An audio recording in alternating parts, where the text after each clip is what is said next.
आपण पाहताय क्राईम मुक्त महाराष्ट्र. लोकसुख वार्तांकन, लोकसुख बातमी.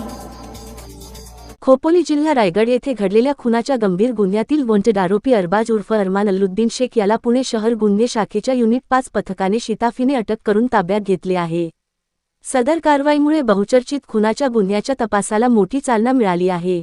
दिनांक 10 जानेवारी 2026 रोजी काळेपडळ पोलीस स्टेशनकडील गंभीर दुखापतीच्या गुन्ह्यात तसेच खोपोली जिल्हा रायगड येथील खुनाच्या गुन्ह्यात वॉन्टेड असलेला आरोपी अरबाज उर्फ अरमान अल्लुद्दीन शेख वय 26 वर्षे राहणार आदर्शनगर उरुळी देवाची पुणे याचा शोध युनिट 5 हद्दीत सुरू होता.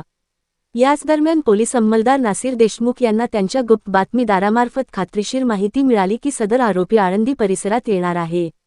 ही माहिती तात्काळ वरिष्ठ पोलीस निरीक्षक छगन कापसे यांना कळविण्यात आली.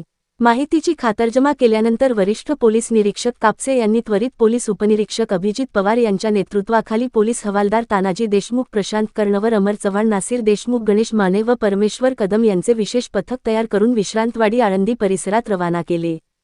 पथकाने तांत्रिक माहिती आणि गुप्त बातमीच्या आधारे शोधमोहीम राबवली असता आरोपी विश्रांतवाडी पीएमटी बसस्टॉप परिसरात मिळून आला. पोलिसांनी त्याला शिताफीने ताब्यात घेतले. आरोपीकडे सखोल चौकशी केली असता खोपोली जिल्हा रायगड येथील नगरसेविकेचे पती मंगेश काळोखे यांच्या हत्येमध्ये त्याचा थेट सहभाग असल्याचे निष्पन्न झाले. या प्रकरणी खोपोली पोलीस स्टेशन येथे गुन्हा रजिस्टर क्रमांक 366 अन्वये भारतीय न्याय संहिता कलम 103, 161, 2, 189, 189, 4, 190 व 191 प्रमाणे गंभीर गुन्हा दाखल असून तो त्यामध्ये फरार होता. सदरची कामगिरी ही आप्पा पोलीस आयुक्त गुन्हे पंकज देशमुख, पोलीस उपायुक्त गुन्हे निखिल पिंगळे, सहाय्यक पोलीस आयुक्त गुन्हे 2 राजेंद्र मुळीक यांच्या सूचना व मार्गदर्शनाप्रमाणे गुन्हे शाखा युनिट 5 चे पोलीस निरीक्षक छगन कापसे, पोलीस उपनिरीक्षक अभिजित पवार, पोलीस अंमलदार नासिर देशमुख, तानाजी देशमुख, प्रशांत कर्णवर, अमर चव्हाण, गणेश माने आणि परमेश्वर कदम यांच्या पथकाने केली.